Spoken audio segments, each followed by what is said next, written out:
Catherine Bernardo, inamin pala niya na crush niya na noon pang bata pa lang siya si Jericho Rosales. Halina't panoorin natin ang buong detalye. Inamin pala noon ni Catherine Bernardo na crush niya si Jericho Rosales bata pa lamang siya, pero hindi niya ito nasabi dati dahil sila pa ni Daniel Padilla. Halina't basahin natin ang artikulo ng Bandera. Nga sa source ng Bandera, matagal nang magkakilala sina Echo at Kat kasi magka-work na sila noon, pero bata pa si Kat at alam ko crush niya noon si Echo kasi ang husay umarte. Pag bata ka, may mga idol ka na magaling umarte, magaling kumanta, magaling sumayaw at syempre sa ugali na rin.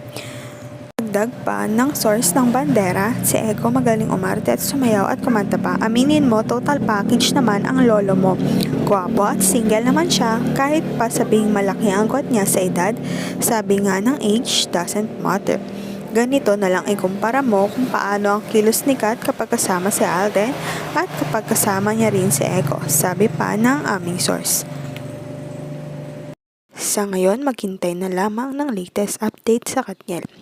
Huwag kalimutang mag-like at subscribe sa aking YouTube channel, Selyang Beats, para updated kayo sa mga balita. Maraming salamat po sa panonood.